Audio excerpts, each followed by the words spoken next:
የመጽሐፍ ቅዱስ ቁልፉ ማጠንጠኛው መክፈቻው የእግዚአብሔር ሉዓላዊነት መረዳት ነው። ስለዚህ ዛሬ የማነብላችሁ ነገር እንደምወዳችሁ መጋቢ ሆኜ ነው ማካፈላችሁ። አንድ የስብከት እድል ተሰጥቶት እንደሚሰብክ ሰው ሳይሆን በእውነትም ለዚህ ጉባኤ ያለኝ ሸክም አንዱ የሚመነጭ እኔ ብቻ አይደለም። በእርግጥ እውነትን የሚወዱ መጋቢ ተስፋዬ ምንድነው በህይወት ዘመን ብለው ምንድነው በህይወት ዘመን ለሰዎች እንደው እንዲገባቸው የምትፈልገው ብትል ምንድነው? ሉዓላዊነት ነው። እኛ ጩኸት ይሄ ነው። ስለዚህ ልብ ብላችሁ አስተውላችሁ ከሰማችሁን ሁሉም ልምምዳችን፣ ጸሎታችን፣ ስብከታችን፣ ሊደርሺፓችን እዚህ ውስጥ አለ እና በፍጹም አስተውሎት እንደገና እንድታነቡት ላሳስባችሁ ፈልጋለሁ። ኢዮብም መለሰ እግዚአብሔርንም እንዲህ አለው፣ ሁሉን ታደርግ ዘንድ ቻይ እንደሆንክ ሐሳብህ ይከለከል ዘንድ ከቶ እንደማይቻል አወቅኩ። ያለ እውቀት ምክርን የሚሰውር ማን ነው?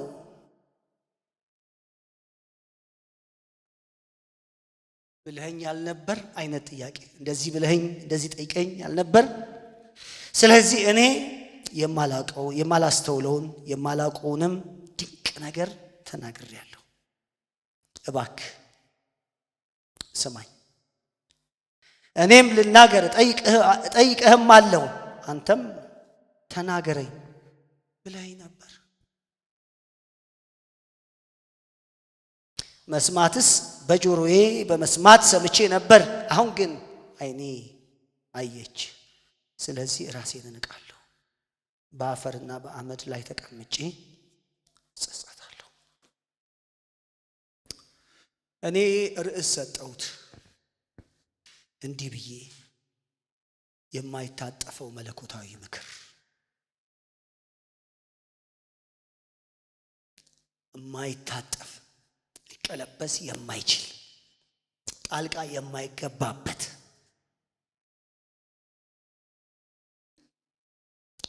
ፕላን ቢ የማያስፈልገው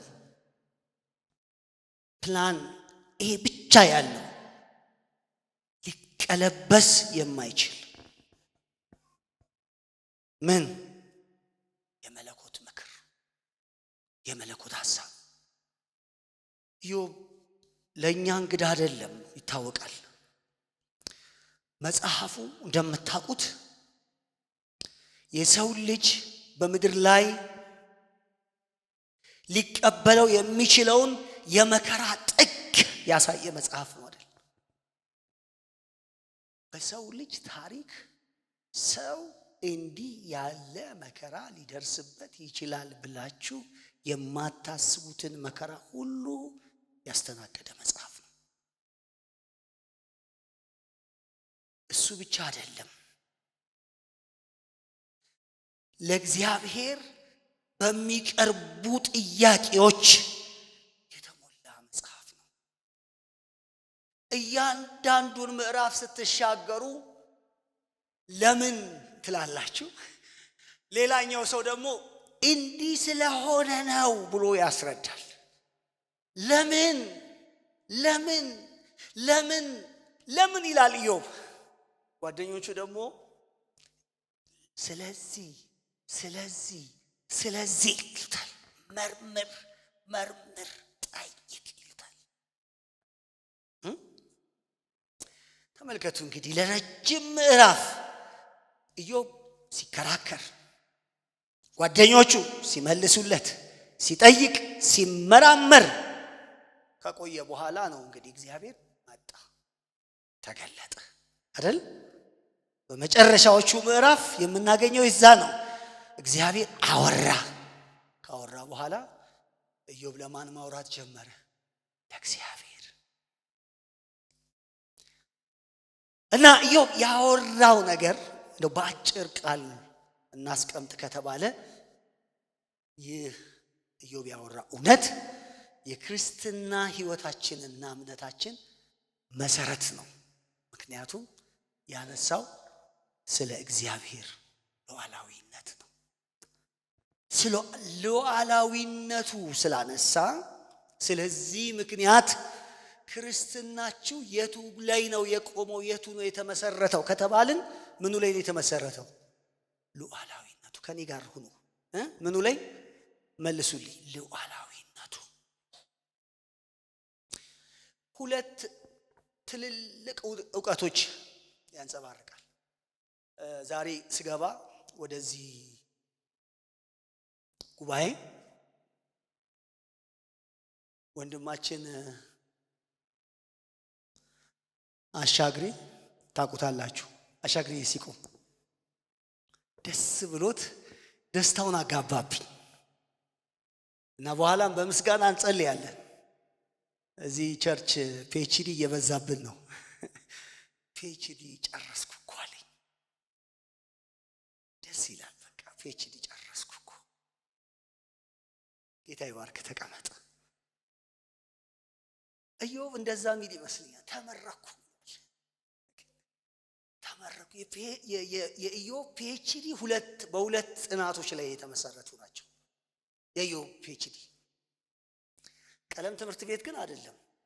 ይሄ ትምህርት ቤት እንደኛ እዚህ መጽሐፍ ላይ ትንተና እየተሰጠ አይደለም። ታሪካዊ ስነ መለኮትን መነሻ አድርጎ አይደለም። ኢዮብ እየኖረ ሁለት ዕውቀት፣ ትልቅ ዕውቀት፣ አስገራሚ ዕውቀት ገለጠ።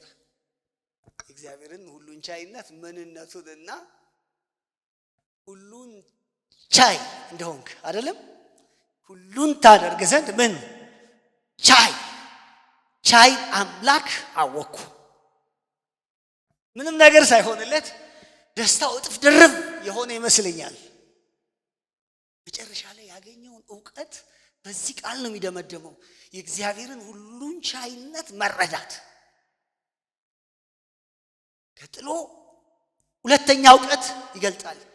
ሐሳብህም ይከለከል ዘንድ ከቶ እንደማይቻል አወቅሁ። ይሄ ፒኤችዲ ብቻ ይበቃዋል ብለን ሌላም ካለ የፕሮፌሰር ማዕረግ ሌላም ካለ ከዕውቀቶች ሁሉ የላቀ ዕውቀት፣ ሰውን በዚህ ዓለም እርፍ የሚያደርግ ዕውቀት፣ ለነፍስ የሚገባ ዕውቀት። ይሄ ዕውቀት በኢዮብ አፍ የሰፈረ ዕውቀት፣ ከመኖር ትምህርት ቤት የተቀዳ ዕውቀት፣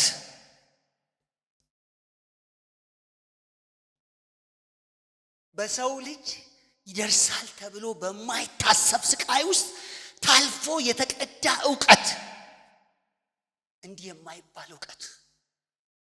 እሱን ዕውቀት ሁለቱን በራሱ በኢዮብ እይታ ውስጥ፣ ሁለተኛ ኢዮብ ባየበት መነጽር ደግሞ ሌሎቹ ቅዱሳን እንዴት እንዳዩት አይተን ቶሎ እንጨርሳለን። ወገኖች ኢዮብ ያለው ምንድነው? ሁለት እንትን አለዋውጠን እናስቀምጥ። የመጀመሪያው ሐሳብህ ይከለከል ዘንድ ከቶኑ እንደማይቻል ይለዋል አይደለም? እንግዲህ ይህንን የሚያወራው ከብዙ ስቃይ በኋላ የደረሰበት አስገራሚ መረዳት እንደሆነ ታያላችሁ። እግዚአብሔር በዚያ አጽናፈ ሰማይ ውስጥ ዝም ብሎ ተመልካች አለመሆኑን ነው እያወጀ ያለው።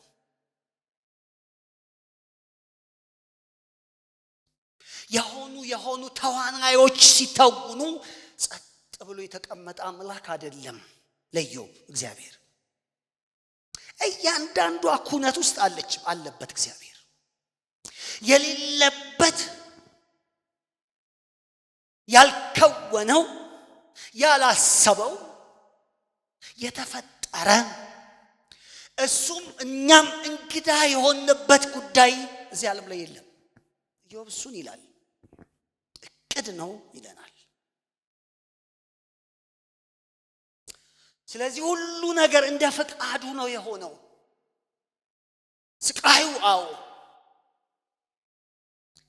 ይሄ ሁሉ መከራ፣ ይሄ ሁሉ ህመም፣ ይሄ ሁሉ እንግልት፣ ይሄ ሁሉ ፕላን ነው፣ እቅድ ነው ይለናል። እቅድ ነው። ምድር ላይ የሚሆነው ነገር ሁሉ እቅድ ነው። እቅድ ያልሆነ ምንም ነገር የለም። መውደቁም መነሳቱም መቆሙም ሁሉም ነገር እቅድ ነው ይላል። እቅድ ነው። ሊያውም የመጀመሪያ እቅድ፣ ያውም ከዘላለም በፊት የነበረ እቅድ፣ ያውም በማንም የማይቀለበስ እቅድ።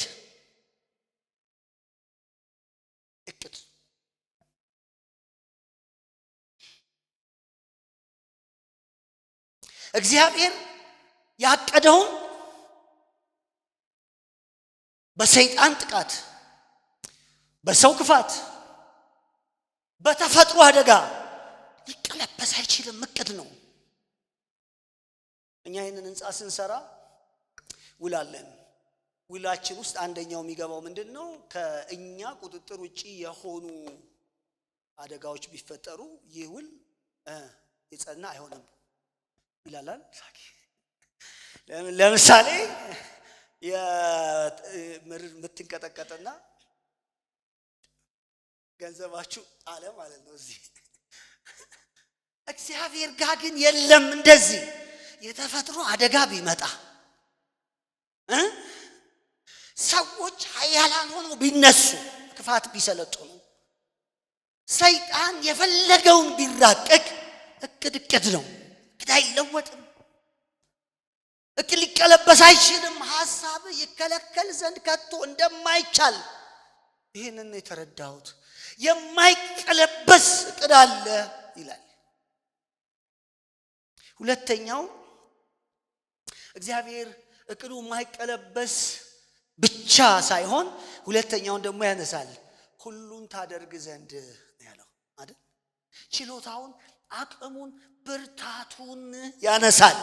ያ ብርታት የመቻሉ ነፃነት ምን ያሰጠዋል? እግዚአብሔር አይጠየቄ ያደርገዋል። አይጠየቄ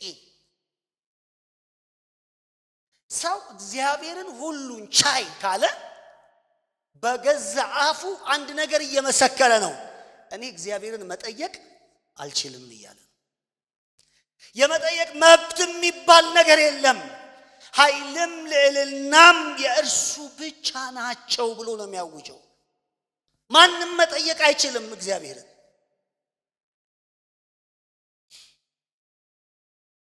ይሄንን በዝርዝር እንመለከተዋለን ወገኖቼ ሆይ።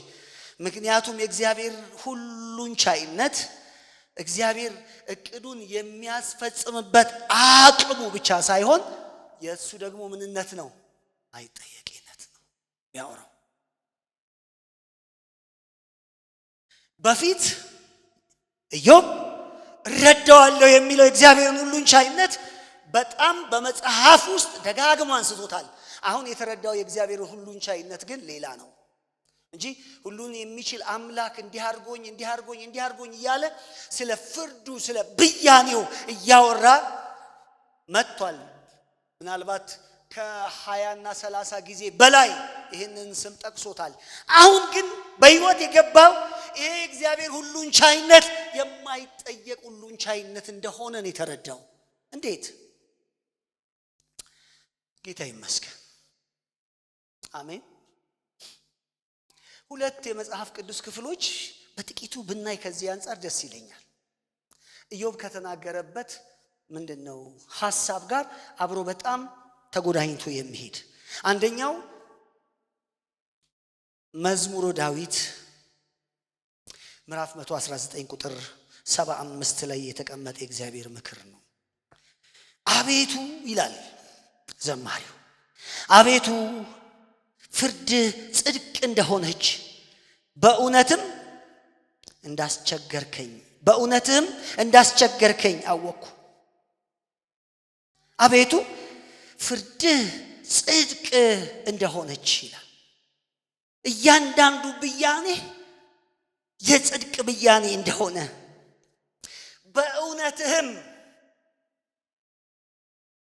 በእውነትህ እንዳዋረድከኝ፣ በእውነትህ እንዳስቸገርከኝ መቼ አወቅኩ። ልክ እንደ ኢዮብ አወቅኩ። ይህንን ተረዳው። በቃልህ ይሄ ገባኝ ምን እያደረክ እንደሆነ ማለት ነው። እና ይሄ ተናጋሪ ሶስት ነገሮች ከኢዮብ አስተሳሰብ ጋር በተጋራ መልኩ የሚያስቀምጥላችሁ አይመስላችሁ?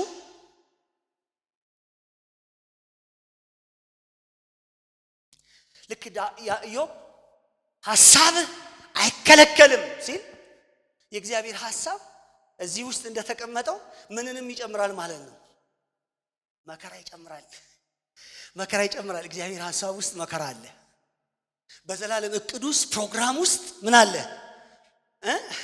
እግዚአብሔር ሐሳብ አይከለከልም የምንለው አምላክ በዛ እቅድ ውስጥ አንድ ነገር አካቷል። ምን የሚል እስቲ በሉታ። መከራ የተካተተበት ፕላን ያለው እግዚአብሔር በእናንተ ህይወት ውስጥ ከዘላለም ጀምሮ በታቀደው እቅድ መሰረት እያንዳንዷ ነገር የታቀደችባት ናት።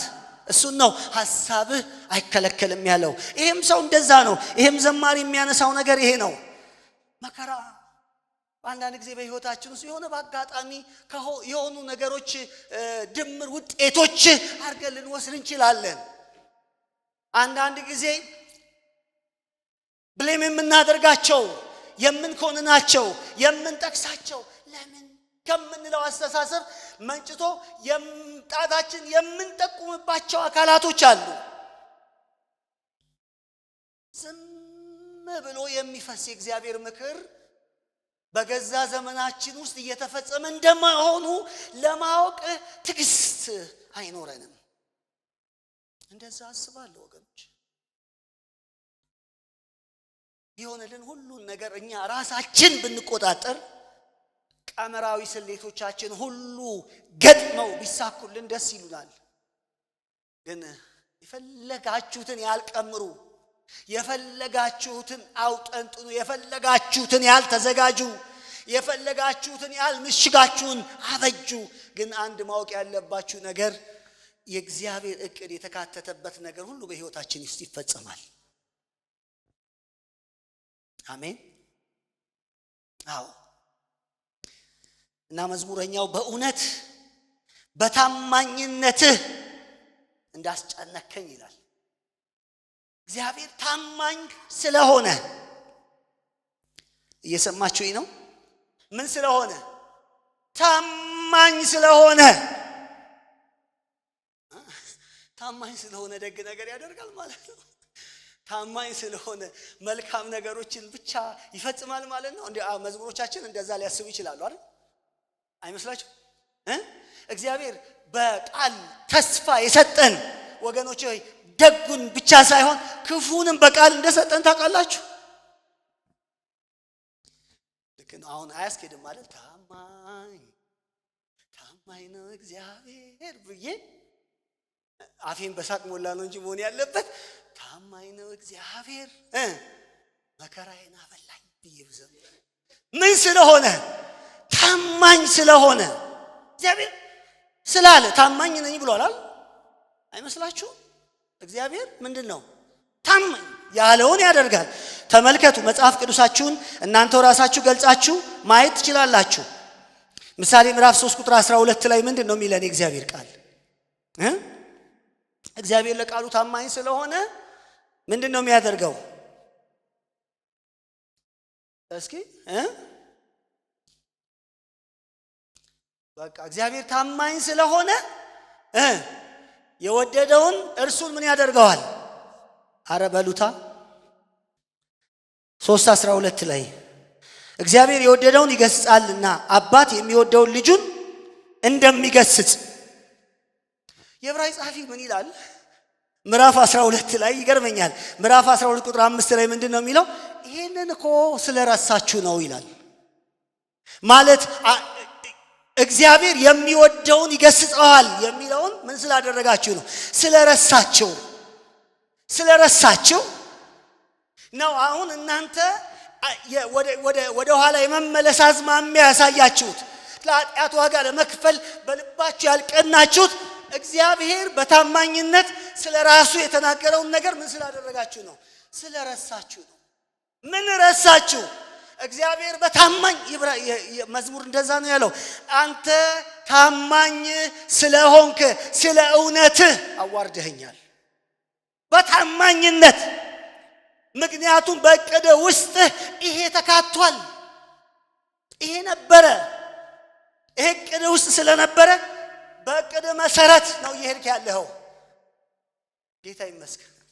በእቅድ መሰረት ነው እያለፍኩበት ያለውን ነገር ሁሉ በምን መሰረት ነው? እስቲ በእቅድ በሉ። በእቅድ ነው። ስለዚህ በታማኝነት ነው ያዋረድከኝ። ሃሌሉያ። እግዚአብሔር ታማኝ ሆኖ ይቀጣሃል ማለት፣ ታማኝ ሆኖ ይገርሃል፣ ታማኝ ሆኖ ይገርዝሃል። ታማኝ ሆኖ እግዚአብሔር ታማኝ ስለሆነ፣ ለቃሉ ማይዋሽ አምላክ ስለሆነ፣ ማይታጠፍ ስለሆነ፣ በአንተ ሁኔታ ላይ ስለማይመሰረት እንደዛ ስለሆነ እግዚአብሔር እኛን ለማስጨነቅ ሲፈቅድ ያ መከራ የእርሱን ሉዓላዊ እቅድ አካል እንደሆነ እንድናውቅ ይፈልጋል። እሱን ነው እያለን ያለው ኢዮብ። የእግዚአብሔር የሉዓላዊነት ያይጠየቅነት ማንነቱ ማሳያ ያ የእቅዱ አካል መሆኑ ነው። ሁለተኛውስ የእግዚአብሔርን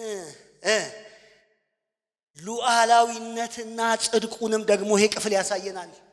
ይሄ መዝሙር 119 ቁጥር 75 ላይ ያለው ቃል ወገኖች፣ ምክንያቱም እግዚአብሔር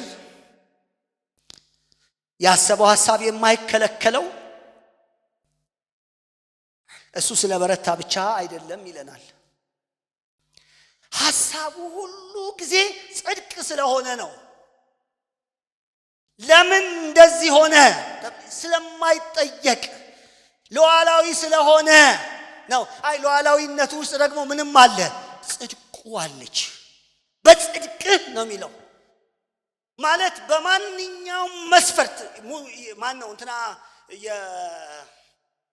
ኢዮብ በእግዚአብሔር ፊት ያለው ምንድነው? በቃ እሱ ራሱ ጻድቅ፣ እንደገና እግዚአብሔር ምን በፍጹም ያለ ኃጢያቱ የሚበድለው አካል አርጎ ሲያይ ኖ እግዚአብሔር ለካስ ይሄንንም ሲያደርግ በምንድን ነው ያደረገው? እስቲ በጽድቅ ነው በሉ። በጽድቅ ነው። ውስጡ ጽድቅ አለ። በምሬት ውስጥ ጽድቅ አለ። በስቃይ ውስጥ ጽድቅ አለ። በመከራ ውስጥ ጽድቅ አለ። በእንግልት ውስጥ ጽድቅ አለ። እሱ ተቀምጧል። እኛ በሕይወታችን የሚመጡ ፈተናዎች የእግዚአብሔርን ታማኝነት የሚገልጡ መሳሪያዎች እንደሆኑ ልንቀበል ይገባናል እንጂ እግዚአብሔርን በዛ ጻድቅ በዛ ኃጢአተኛ ልናደርገው አይገባንም። እዚህ ውስጥ ሌላ እውነት እንማር። ምንድነው ያለው መዝሙረኛው? መዝሙር ምንድነው ያለው? ፍርድ ጽድቅ እንደሆነ አውቄያለሁ። ፍርድ ምን ጽድቅ እንደሆነ ምን ብያለሁ? አውቄያለሁ። አባቶች ይገርማሉ። ስለዚህ ነገር ያሉት አንድ አስገራሚ ነገር አለ። ሰው በርካታ ጊዜ ወይም በምቾት ጊዜ የእግዚአብሔርን ፍርድ ጽድቅነት ላይረዳ ይችላል። መከራ ይላሉ እነሱ። መከራ የሰው ልጅ መንፈሳዊ ዓይንን እንዲያበራ እግዚአብሔር ለሰው ልጅ ዓይን እንደ ኩል ይጠቀምበታል ይላል። መከራ የበለጠ የሰውን ዓይን ምን ያደርገዋል? እንደ ኩል። እግዚአብሔር በዛ መንገድ እግዚአብሔር ማን እንደሆነ፣ ጻድቅ እንደሆነ፣ ፍርድ እውነተኛ እንደሆነ፣ ሉዓላዊ እንደሆነ፣ አይጠየቄ እንደሆነ እዛ ውስጥ እግዚአብሔር ለካስ የኢዮብን ዓይኖች ምን እያደረገ ነው? እየኳለኮ እየሰራው እያስተማረው ነው። ዝም ብሎ የሆነ ነገር እንዲያልፍበት እያደረገው አይደለም። እየገራውና ዓይኑን እየኳለው። እግዚአብሔር ኩል አለው ለእያንዳንዱ አማኝ። ለምን ካላችሁ ታማኝ ስለሆነ። እግዚአብሔር ምንድን ነው በሉታ? አልሰማሁም። ጮክ በሉ። ታማኝ። ይሄንን ከተወህማ በቃ እንዴት ታማኝነቱ ላይ ነው አሁን ጥያቄ እንደው የምናነሳው። በመከራ ሳይገራ ሳይቃኝህ ጽድቁን እንድታውቅ አንተን ሀምብል ካላደረገ ስለ ታማኝነቱ በምን ታነሳለህ? ምክንያቱም እግዚአብሔር ምን ብሏል? አባት የሚወደውን ልጅ ምን ያደርገዋል? ይገስጸዋል። ካረሳ የእግዚአብሔር ታማኝነት በእነዚህ ጎዳናዎቹ ውስጥ ነው ያለው። ሌላ ጥቅስ እናንሳ። ጌታ ይመስገን።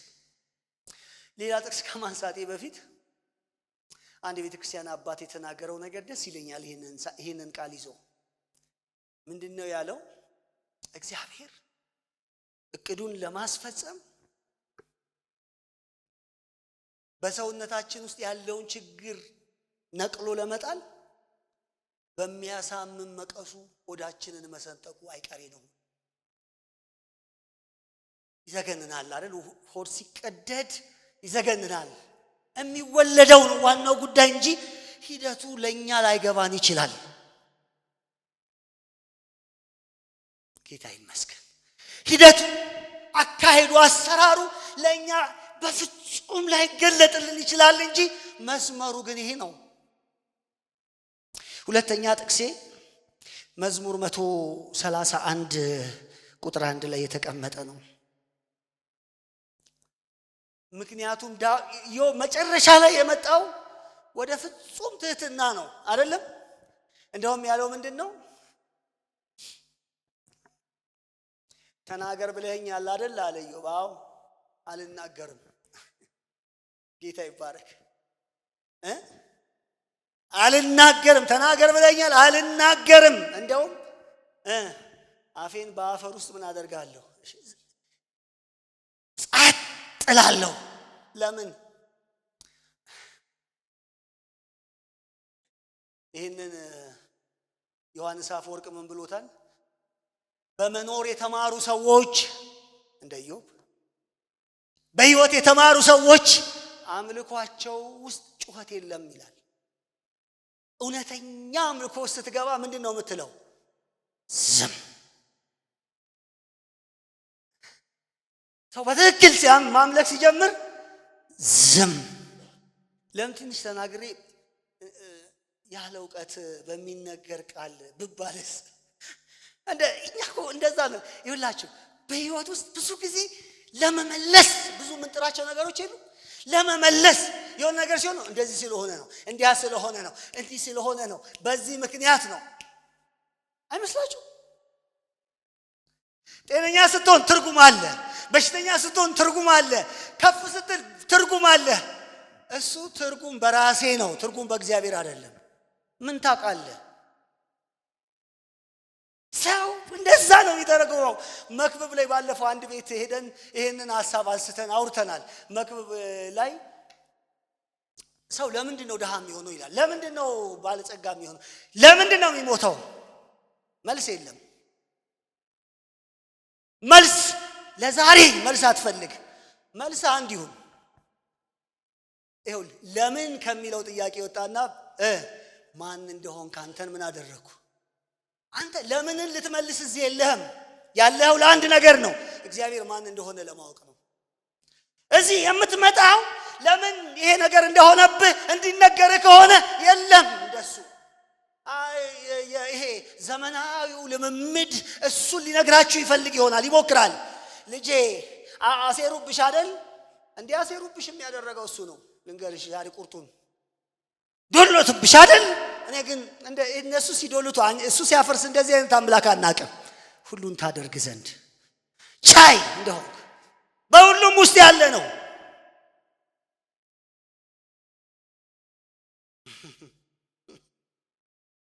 ያረጋጋል እኮ እግዚአብሔር ሉዓላዊነት ማወቅ በሰው ሕይወት ውስጥ ይሁላችሁ። ቅድም እንዳልኳችሁ ሰው ዝም ማለት ይጀምራል። እግዚአብሔር ሉዓላዊነት ሲረዳ በሚያየው ነገር የሆኑ ሰዎችን ለመጠየቅ አይሯሯጥም።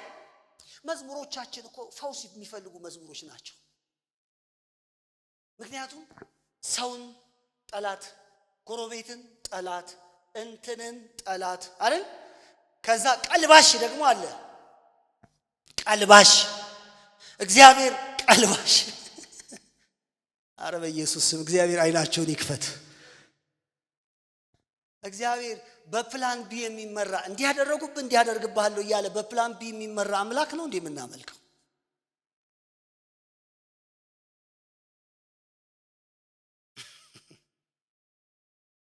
አንዳንዴ ደግሞ እንመጣለን ከመወለዴ ጀምሮ እንላለን። ገና ከማህፀን ምናምን እቅድ ምናምን እንላለን። የሆነ ነገር ውስጥ ደግሞ እናስገባለን ባለድርሻዎችን ነው። እግዚአብሔር ቃል ምንድን ነው የሚለን? እስቲ ይህንን መዝሙር እናንብበው፣ ደስ ይላል። ይሄ መዝሙር እኔ የምሬን በእግዚአብሔር በሕያው አምላክ ፊት ጸሎቴን ነው የምነግራችሁ።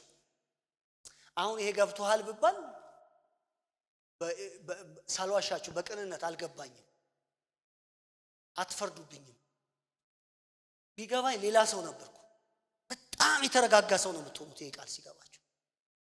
ለምንም ነገር አትቸኩሉ። ነገሮች ከናንተ ያመልጣሉ ብላችሁ አትፈጥኑ። እግዚአብሔር በሰጣችሁ መስመር ውስጥ ብቻ ሰክናችሁ መሄድ ትችላላችሁ።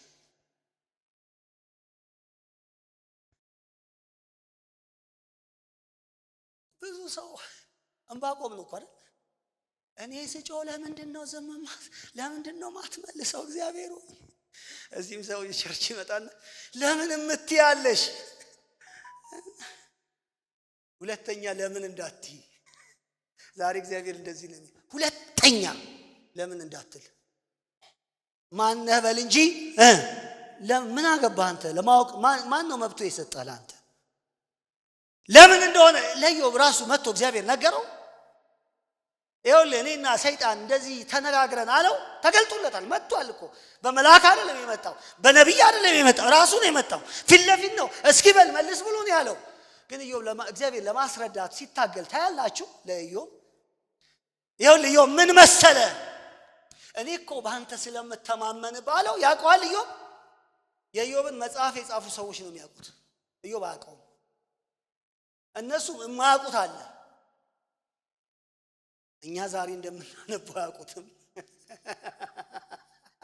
አያውቁም።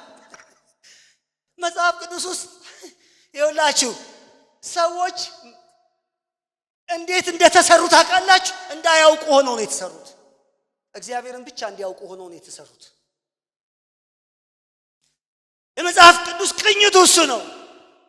በመልስ የተሞሉ ሰዎች አይደለም። ዕንባቆም መጨረሻ ላይ ያለው በለስ አታፍራ፣ መልስ አግኝቶ እኮ አይደለም። በለስ አታፍራ ከፈለገች ያለ በቃ እኔ በእግዚአብሔር በራሱ ደሰታለሁ።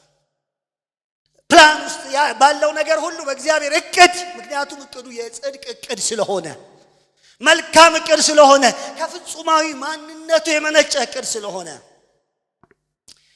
131 ቁጥር 1 እና 2 አብረን እናንብብ።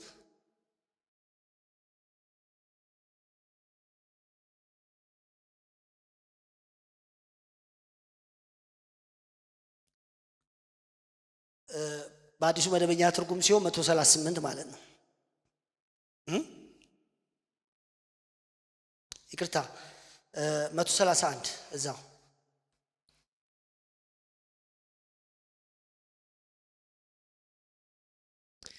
ምንድን ነው የሚለው? አቤቱ ልቤ አይታበይብኝ ይላል፣ ዓይኖቼም ከፍ ከፍ አይበሉብኝ። ከትልልቆች ጋር ከኔም ይበልጥ ከሚከብሩ ጋር አልሄድኩም። ነፍሴን አሳረፍኳት፣ የእናቱን ጡት እንዳስተውት ዝም አሰኘዋት። ነፍሴ የእናቱን ጡት እንዳስተውት በእኔ ውስጥ ናት ይላል። ነፍሴን ምን አደረኳት? ዝም እንደ ኢዮብ ዝም፣ በምንም ጉዳይ ላለመጠየቅ ዝም፣ ምርምር ውስጥ ላለመግባት ዝም፣ ትልልቅ ጉዳዮችን ያነሱ መስሎ አክት ላለማድረግ። እንደዛ እኮ ነው። የሆነ ነገር ለመረዳት የሚችል ጭንቅላት እንዳለው ሰው በትልልቅ ጉዳዮች ላይ ለመመራመር ይላል፣ በትልልቅ ጉዳዮች ላይ መልስ ለመስጠት ይላል። ከኔ በሚበልጡ ጉዳዮች ላይ የሆነ ዕውቀት ለመግለጥ ይላል። የሆነ ሰንበዲነት እንዲሰማኝ ፈልጌ ነበረ። ግን አይ እሱ ዘዴ አይደለም። ትልቁ ዘዴ ምንድነው? እናቱ እጅ ላይ እንደተቀመጠ ሰው በቃ እሽሩሩ ብሎ ጸጥ ብሎ እንደሚተኛ ወተት እንዳስተውት የሚያስፈልገው አንድ ነገር ነው። እናቱ ብቻ ካለች የትም ማድቤት ይሁን የትም ይሁን በቃ እናቱ ካለች እናቱ ባለችበት ብቻ መኖር። ዋናው እሷ ባለችበት መኖሩ ነው ቁም ነገር እንጂ ሌላው የእሷ ጉዳይ ነው። የኔ ላልል ነፍሴን ዝም። ይሄ ነው ወርሺፕ። ዝም ለምን ዝም አሰኛት? ቶሎ ብዬ ይሄንን ሐሳብ ቋጭቼ ማለፍ ፈልጋለሁ። ጌታ ይመስገን። ዝም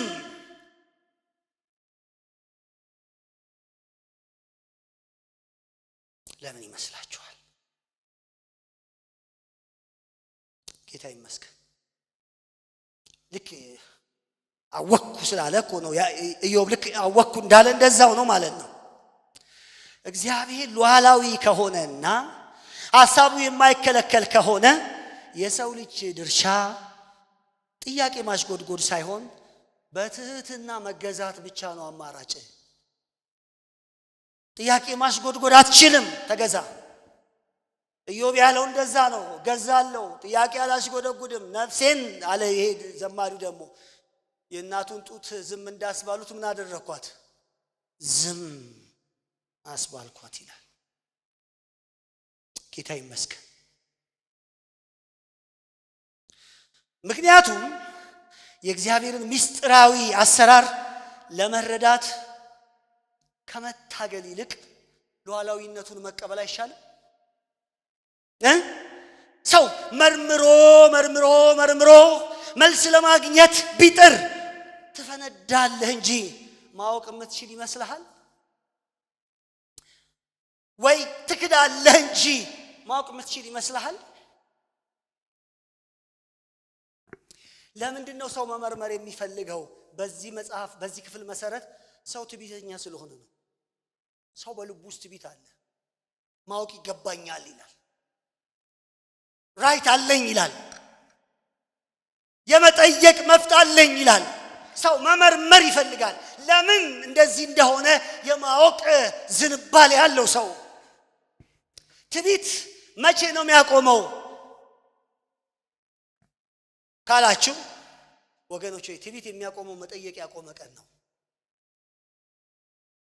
እየሰማችሁኝ ነው? ትንሽ ይሞግታል ዛሬ የምናገረው ነገር ግን እውነት ነው።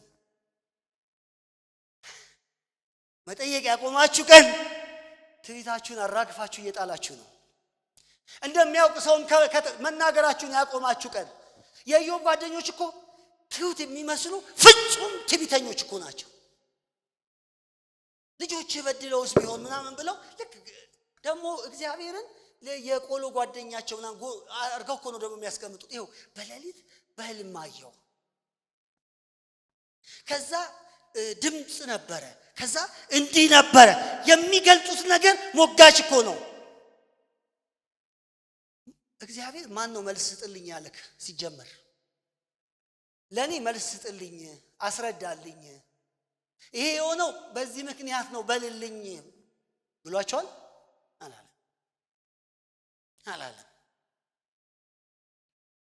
አላለም። ወንድሞች አላለም። ሰው ቢክድስ አንዴ አይደለም 1000 ጊዜ ካድ። በመልስ አታረኩትም። ሰው አንዱን ጥያቄ ስትመልሱለት ሌላውን ያነሳል። ታዲያ ምንድነው የሚያስፈልገው? የእግዚአብሔርን ሉዓላዊነት በመኖር ማወቅ። ሉዓላዊ ነው፣ ባለ መብት፣ ባለ እቅድ፣ እንከን የማይወጣለት እቅድ፣ ክርክር የማያስፈልገው እቅድ፣ እንዲህ የማይባል እቅድ አለው እግዚአብሔር። ክብር ለኢየሱስ ይሁን። ኢዮብ መጨረሻ ላይ ያለውን ነው እኮ ይሄም የሚናገረው። ኢዮብ በቃ አፌን በአፈር ውስጥ እንዳለ ይሄም ጸሐፊ ምንድነው የሚለው? ጥያቄዎቹን ሁሉ ስለተመለሱ ሳይሆን ሁሉን የሚችል አምላክ እጅ ላይ ስላረፉ ስለዛ ነው ለምንን ተወና አንተ ሉዓላዊ ነህ የሚለውን ዕውቀት የሚናገረው። እቺን ብዬ ሐሳቤ ልቋጭ። ጌታ ይመስገን።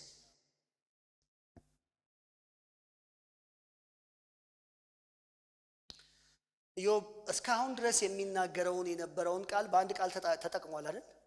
የማላቀውን ተናግሬያለሁ። የማላቀውን መዝሙረኛው በሰው አቅም የማይደረስባቸውን መለኮታዊ ነገሮች ለመረዳት ከመታገል ይልቅ በታዛዥነት መኖርን የሕይወቱ መገለጫ አደረገ። ትልልቅ ነገሮች፣ ከኔ የሚበልጡ ነገሮች፣ ከኔ ከፍ ያሉ ነገሮች ጋር አብሬ አልሄድም። ላይፌን ይኸው ባዮሎጂ ላይ ተመራመር፣ ኬሚስትሪ ላይ ተመራመር። እግዚአብሔር በሕይወት እያደረገ ያለውን ነገር ግን በሉዓላዊነቱ ተቀበል፣ በደስታ ተቀበል። ለመማር በትሁት አይን ተቀበል። አይኔን በትዕቢት ወደ ላይ አላነሳውም፣ ልቤም በውስጤ ትሁት ነው። እንዴት የእናቱን ጡት እንዳስጣሉት ሕፃን አንተ ላይ ርፍ እንዳለ ጥያቄውን እንደተወ መገኘትህን ብቻ እንደሚፈልግ እንደዛ ሆንኩ። ጌታ ይመስገን። አሜን አሜን። አንድ ሰው የእግዚአብሔር ፍርድንና አሰራርን እመረምራለሁ ብሎ እደርስበታለሁ ብሎ ቢደክም ይቻላል? ሊለቅ ይችላል። እኛ ቅዱስ ድንቁርናን ያወጁ ናቸው ብላችሁ እንዳታስቡ። ቅዱስ ድንቁርና ያስፈልጋል እያልኩ አይደለም። ምንድነው እያልኩ ያለሁት? የእግዚአብሔር ጥበብ ከኛ እንደሚልቅ አምነን እንቀበል ነው። ደንቆሮ ሁኑ እያልኩ አይደለም። ግን እንዴት ይመረምራል? እንዴት አውቀዋለሁ? እንዴት እደርስበታለሁ? እንዴት ይገባኛል እግዚአብሔር? እኔ አሁን ተፈጥሬ አሁን መጥቼ አሁን የሆነች መጽሐፍ አንብቤ እግዚአብሔር ስለ ፍትህ እሱን ልጠይቀው እችላለሁ? ከየት መጥቼ ለኢዮብ ያነሳለትን አይታችኋል? ምንም እዚህ ዓለም ላይ የማይታወቁ ፍጥረታትን እንኳን አንስቶ ስለ እነዚህ ነገር ቆይ ተመራምረ ደርሰ አውቀ እንዴት እንደሚወለዱ ታውቃለህ፣ ይገባሃል። ታዲያ ምንድነው ስለ እግዚአብሔር በሆነው ነገር የሆነ ለማስረዳት የምትቧጭረው? ምን አስቧቸረ? ሉዓላዊነቱ ላይ ርፍ አትልም? ጌታ ይመስገን። አሜን። እቺ ሶስት ነገር ያዙልኝ ከልቤ ኢዮብ እንዳለው አንድ ነገር እንበል። እግዚአብሔር ሊያደርገው ያሰበውን ማንም ሊከለክለው አይችልም። ዛሬ እቅድ ናት። እቺ ቀን እቅድ ናት። ይሄ አቋቋም እቅድ ነው። ይሄ ንግግር እቅድ ናት።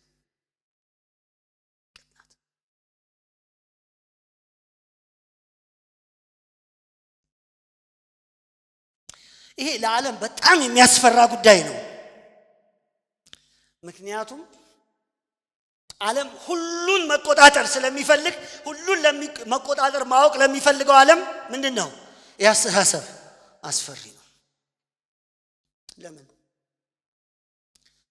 እናንተዬ በየቸርቹ አንዳንድ ጊዜ የምትሄዱት ተደብቃችሁም በፊት ለፊትም በምንም ሄዳችሁ ነገን እንዲነግሯችሁ አይደል? ነገን የሚነግረንን እኮ ፈልገን ነው። ለምን? ነገን ካላወቅን ፈሪዎች ነን። ይሄ ቃል ግን ሁሉ በቅዱስ ስለሆነ እኔ ነገን ማወቅ ባልባውቅ ምን ይሰራልኝ? ሁሉ በፕላን ከሆነ ሁሉ በእቅድ ውስጥ ከሆነ እኔ ነገን ማወቅ ምን ይሰራልኛል? ምክንያቱም ሐሳቡ አይከለከልም።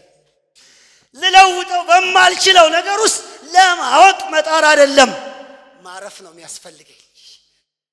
እረፍ የሚያስፈልገ ማረፍ እንጂ መመርመር አይደለም የሚያስፈልገ። ወንድሜ እህቴ ነገ ቢነገርሽ ምን ታመጫለሽ?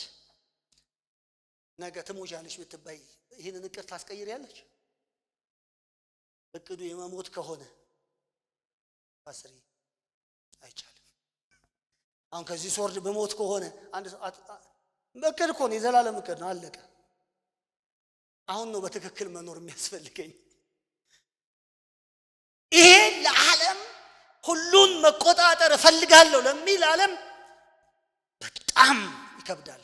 ለዚህ ነው ቤተ ክርስቲያን ውስጥ አንዳንድ ጊዜ ዓለማዊነት አለ ብለን በድፍረት የምንናገረው። ለማወቅ መልስ ያለው ሰው ለመሆን ምናምን እንፈልጋለን። አይደለም፣ እግዚአብሔር እረፉ ይላችኋል። ልባችሁ እንዲያርፍ ይፈልጋል። ጌታ ይመስገን።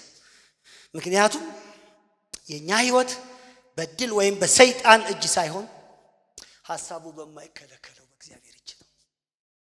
ንገሩት አጠገባችኋል፣ እሱ በእግዚአብሔር እጅ ነው ማለት። አትጨምራት፣ አትቀንሳት፣ እውነት። ስለዚህ ይህንን ጻድቃን ሲሰሙ ደስ ነው የሚላቸው። ምንም ማድረግ አትችልም በእኔ ላይ። ለዚህ እኮ ነው መጽሐፍ ምንድን ነው የሚለው? ጌታ ይረዳኛል። ሰው ምን ሊያደርገኝ ይችላል? ምንም። መልሱ ምን ሊያደርግ ይችላል? ሰው ይመስለዋል ላደርግ እችላለሁ። ሰው በዘመናት ሁሉ የሚታገለው እችላለሁ ነው። እግዚአብሔር ሉዓላዊነት ደግሞ ምንድን ነው የሚለው? አትችልም። ሲያጠግባቸው ያለው ሰው አትችልም በሉት። አትችልም፣ አትችልም። እግዚአብሔር ነፍሷ ጡት ምንድነው እንዳስጣሉት ሕፃን ዝም እንድትልለት ይፈልጋል። አትችልም። እሱ እንድትነሳ ባይፈቅድልህ ከዚህች ወንበር መነሳት አትችልም። አትችልም።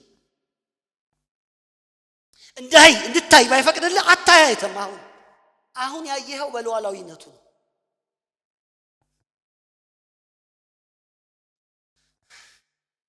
አንዳንድ ሰው ስትጣሉት እንደዛ ትንሽ ፖዚሽን ላይ ካለ መቻልን ያሳያቸዋል። እኔ እኮ እችል ነበር ይላል። ሉዓላዊነቱ እንደ ኢየሱስ ሲገባክ ምንድን ነው የምታደርገው? ለጲላጦስ ምንድን ነበር ያለው? ጲላጦስ እኔ እኮ እችላለሁ። ኢየሱስ በድፍረት ምንድን ነው ያለው? አትችልም፣ አባቴ ካልፈቀደልህ። አልሰማውም። አትችልም አባቴ እንዴ! ይህ የማይከለከል ሐሳብ መከራን ያካትታል ይለናል። ሁለተኛው እውነት እሱ ነው። እኛን አለመቻል መግለጡ ብቻ ሳይሆን እግዚአብሔር እቅድ መከራ አለበት በሉት። አጠገባቸው ያለውን ሰው ባይቀበል ቢቀበል የእግዚአብሔር እቅድ መከራ አለበት በሉት። አለበት ብቻ አይደለም፣ እቅዱ ነው። ሐሳቡ ይከለከል ዘንድ ከቶ እንደማይቻል አሁን አወቅኩ። ምንድነው ሐሳቡ? አንዱ ሐሳብ ውስጥ ምንድነው ያለው? ፓኬጅ ነው እንዴ! ይቅርብኝ ይውጣልኝ ማለት አይቻልም። አሁን ሰው እኮ እንደዛ ነው አይደል? አንዳንድ ንግዶች ለበዓል ምናምን ሲሆኑ በፓኬጅ ይሰጣል አይደል? ከዛ ተራውም ነገር ውዱም ነገር አንድ ላይ ሆኖ ይመጣል። ከዛ በኋላ ዋጋውን አይደለም፣ ሁሉም ነው አንድ ላይ። አሜን። ፓኬጅ ነው። ንገሩት አጠገባቸው፣ ፓኬጅ ነው። ፓኬጅ ነው። ፕላን ውስጥ ምን አለ? እግዚአብሔር በጽድቁ ደግሞ ምንድን ነው ብያለሁ? እስቲ በሉት። ታማኝ ነው እግዚአብሔር፣ ታማኝ ነው እግዚአብሔር። እቺ ግጥም ቢሰሩልኝ እኔንም ለመቅጣት ስርዓት ለማስያዝ እንደ አባት ለመሆን በመንገዱ ሊያስኬድ ታማኝ ነው እግዚአብሔር። አይመስልም? ታማኝ ይገርፋለሁ ካለ ይገርፋለሁ። ታማኝ ነው ለቃሉ እግዚአብሔር። ምን አሰባችሁ? ልጨርስ። ጌታ ይመስገን። ሶስተኛው እውነቴ ነው። እንደ ዳዊት በትህትና ዝቅ ራሳችንን አድርገን እኛ የማንረዳቸውን የእግዚአብሔርን ጥልቅ ምስጢራት እንዳሉ አምነን በሉዓላዊነቱ ላይ ልባችንን እንሰራ። አዎ አምላካችን እግዚአብሔር ዛሬም በዙፋኑ ላይ ነው። አዎ በእናንተ ህይወት ላይ ያለው ዓላማ የሚከሽፍ አይደለም፣ አይከሽፍም። እቅዱ አይከሽፍም። አዎ ክፉዎች ሊከለክሉት አይችሉም። ሁኔታዎች ሊያግዱት አይችሉም።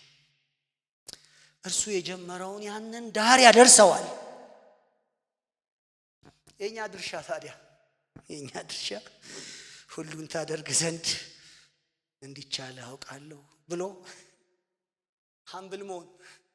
ዛሬ ጥሪዬ ነው፣ ሀምብል ሁኑ ነው። እግዚአብሔር ሉዓላዊነት የገባው ሰው ሁለት ካራክተሮች አሉት። አንድ ኢንዱራንስ አለው፣ መታገስ ይችላል፣ በጣም መታገስ ይችላል። ሁለተኛውስ በጣም ሀምብል መሆን ይችላል።